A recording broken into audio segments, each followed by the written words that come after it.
देखिए जनाब, हमारा टारगेट है हम नहीं जीतेगा। हमारा टारगेट है हम नहीं जीतेगा। चाहे हम होस्ट हो या फिर चाहे हम दूसरे देश में जाके खेलें। हम किसी भी इवेंट में भारत के साथ नहीं जीतेगा। तो इंडिया वर्सेस पाकिस्तान मैच हो चुका है खत्म। जीतने वाले जीत गए, हारने वाले हार गए। और कौन जीतने वाला था ये तो मैंने आपको जो है 1-2 दिन पहले ही बता दिया था। इंडिया ही जीतने वाला था। इस मैच के बारे में डिटेल में बात करेंगे। सबसे पहले तो टॉस जीता था पाकिस्तान ने और बैटिंग का फैसला किया था। क्या सोच समझ के किया था रिजवान ने मुझे पता नहीं है, लेकिन जब इनके ओपनर्स क्रीज के ऊपर आए तो मुझे लगा कि ये बहुत ही तगड़ी बैटिंग कर सकते हैं। और वैसा उन्होंने शुरुआत में थोड़ा सा किया भी, लेकिन जैसा पाकिस्तान हमेशा खेलता है, शुरुआत अच्छी करता है लेकिन फिर उनका जो है कुछ भी समझ में नहीं आता कि ये बैट्समैन किस तरीके के हैं। और वैसा ही हुआ। इमामुल हक ने 10 रन बनाए और बाबर आजम ने 23 और हार्दिक पांड्या ने उनकी विकेट ली। और उसके बाद जो है बहुत बड़ी हमें जो है मतलब एक पार्टनरशिप देखने को मिली, क्योंकि इमामुल हक रन आउट हो जाने के बाद भाई अपने आप को ग्लेन फिलिप्स समझ रहा था, लेकिन वो हो नहीं सका। मोहम्मद रिजवान और साउथ शकील के बीच में बहुत ही ज़्यादा तगड़ी पार्टनरशिप हुई है और वो बहुत ही ज़्यादा मेरे हिसाब से जो है दिक्कत दे रही थी टीम इंडिया को। लेकिन हो सकता है क्या ये 300 भी बना दे टीम इंडिया के सामने। इनकी तो 250 की भी औकात नहीं थी और मुझे पता था, क्योंकि ये बहुत ही ज़्यादा दबाव में खेल रहे थे। इन्होंने वो पार्टनरशिप बहुत ज़्यादा गेंदों में की थी, लगभग 150 गेंदों में की थी मेरे हिसाब से।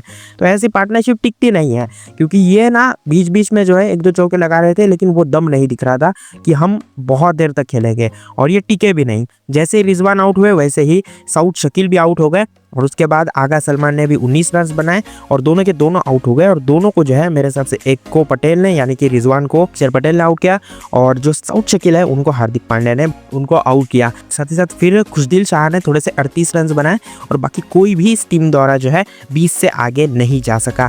तो मुझे ऐसा लगता है कि पाकिस्तान की बैटिंग हमेशा ही ऐसी होती है और इंडिया के सामने तो ये कुछ भी नहीं कर सकते हैं, मैं आपको पहले ही बता दूं। और यही इस मैच में भी हुआ। कोई भी बैट्समैन इनका तगड़ा नहीं खेल सका और जो खेल सके, जो एक पार्टनरशिप बनी थी, उसके बदौलत ये 240 तक गए थे, लेकिन उसका भी कोई फायदा नहीं हुआ। अब बॉलिंग की बात की जाए टीम इंडिया के, तो मोहम्मद शमी ने 0 विकेट्स लिए और मोहम्मद शमी ने तो पहले ही ओवर में 6 रन दे दिए थे वाइट के। मतलब उन्होंने खाता नहीं खोला, हमारे ही बॉलर ने उनका खाता खोल दिया। लेकिन कोई बात नहीं, मोहम्मद शमी तगड़े बॉलर है। इस मैच में हो गया तो हो गया, इसमें कोई खराब बात नहीं है, क्योंकि उसके बाद मोहम्मद शमी ने इकोनॉमी के साथ, अच्छे इकोनॉमी के साथ बॉलिंग की। ज़्यादा रन्स नहीं दिए, हालांकि विकेट नहीं ली लेकिन रन्स नहीं दिए। हर्षित राणा ने 1 विकेट लिया। हार्दिक पांड्या ने जो है 2 विकेट्स लिए, एक्सपेक्टर रहे इस मैच में। और इसी के साथ जो है अक्षर पटेल ने जो है 1 विकेट लिया। जो रिजवान का था वो पार्टनरशिप ब्रेक विकेट था। अगर वो विकेट नहीं मिलता तो शायद और ज़्यादा देर जो है दोनों के दोनों बैट्समैन खेल सकते थे और ज़्यादा स्कोर बना सकते थे। उसके बाद कुलदीप यादव की तारीफ होगी। अगर इनको पाकिस्तान जीत जाती है ना, इनको क्या होता है पता नहीं, ये बहुत ही बढ़िया विकेट टेकर का काम करते हैं और थोड़ा लेट लेकिन बहुत ही बढ़िया इन्होंने विकेट टेकर का काम किया। 3 विकेट्स लिए, 4 की इकोनॉमी थी, 40 रन देके जो है 9 ओवर में 3 विकेट्स लिए। बहुत ही ज़्यादा तगड़ा स्पेल था मेरे हिसाब से और बहुत ही बढ़िया जो है मदद भी हुई टीम इंडिया को इससे। और रविंद्र जडेजा ने 1 विकेट लिया, तो एक्सपीरियंस कहीं ना कहीं काम ही आ ही गया। बाकी अगर आप नोटिस करेंगे तो हर एक बॉलर ने जो है मतलब 6 से ज़्यादा इकोनॉमी के साथ बॉलिंग नहीं की है। मतलब हर एक बॉलर 5 से कम ही इकोनॉमी के साथ चला है, या तो फिर 5 की इकोनॉमी के साथ। तो ये एक बढ़िया बॉलिंग मुझे यूनिट दिख रही है टीम इंडिया की। तो आगे भी यही फॉर्म रहे इनका, उम्मीद रहेगी। इसके बाद जो है इंडिया की बैटिंग आई और मुझे पता था कि इंडिया के बैट्समैन पावर प्ले में अच्छा फॉर्म दिखाएंगे और वही हुआ। रोहित शर्मा ने 20 रन बनाए, 1 छक्का 3 चौके लगाए और शुभमन गिल बहुत बढ़िया खेल रहे थे। और कमेंटेटर्स तो भैया थक ही नहीं रहे थे, इतनी ज़्यादा तारीफ। मैंने तो कहा बस करो भाई, इतनी भी ज़्यादा तारीफ मत करो। लेकिन इनिंग तो खेल रहे हैं भैया। शुभमन गिल कुछ ना कुछ हो लेकिन अच्छे इनिंग्स खेल रहे हैं और अपनी ताकत दिखा रहे हैं कि मैं कौन हूँ, आपने मुझे वाइस कैप्टन क्यों बनाया है, ये वो बता रहे हैं मैनेजमेंट को।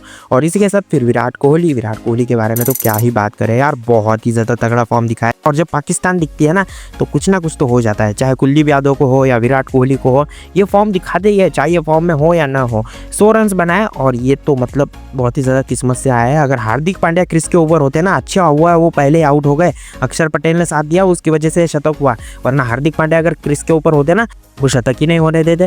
वो तो भाई आते ही छक्के चौके लगा रहा था। वो तो मुझे ऐसा लगता है ना 2-3 ओवर पहले ही, मतलब विराट कोहली के शतक से पहले ही मैच को खत्म कर देता। और विराट कोहली ज़्यादा मतलब उधर टेंशन नहीं ले रहे थे, उनको शतक भी नहीं बनाना था।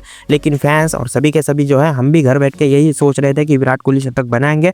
उनके मन में तो उतना कुछ था नहीं, वो तो कह रहे थे कि जीत जाए बस वही है। और इतने ज़्यादा शतक लगाने के बाद उनको शतक लगाने का मन भी नहीं कर रहा है, लेकिन फिर भी बना दिया, बहुत बढ़िया हुआ। ज़्यादातर सिंगल और डबल से उन्होंने ये शतक बनाया है, क्योंकि साथ ही चौके लगाए, एक भी छक्का उसमें शामिल नहीं था। 111 गेंदों में शतक आया 90 के स्ट्राइक रेट के साथ। बहुत बढ़िया इनिंग रही। श्रेयस अय्यर ने अच्छा साथ दिया विराट कोहली के साथ, और बिकॉज वो अगर पार्टनरशिप डेवलप नहीं होती तो कहीं ना कहीं टीम इंडिया हार भी सकता था, हार नहीं सकता था लेकिन कहीं ना कहीं वही दिक्कत हो सकती थी। बाकी हार्दिक पांड्या ने तो एक आते ही चौका लगाया गया था और मुझे लगा कि ये मतलब किसी का शतक ही नहीं होने देते यार हार्दिक पांड्या। अक्षर पटेल ने अच्छा साथ दिया जिसकी वजह से जो है विराट कोहली का शतक हो सका।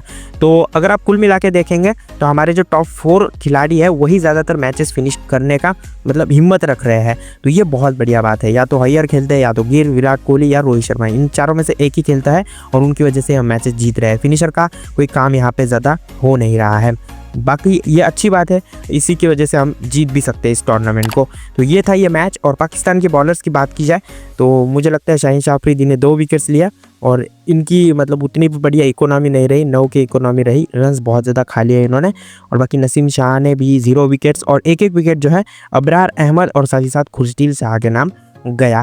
बाकी इन्होंने कुछ भी नहीं किया है। तो पाकिस्तान की बॉलिंग तो घटिया ही रही है, बाकी तो कुछ नहीं। इस तरीके से ये मैच फिनिश हो गया। तो टीम इंडिया ने मैच जीत लिया है, कांग्रेचुलेशन। और पाकिस्तान एक बार फिर हार गई है। मिलते हैं इस वीडियो में, थैंक्स फॉर वॉचिंग।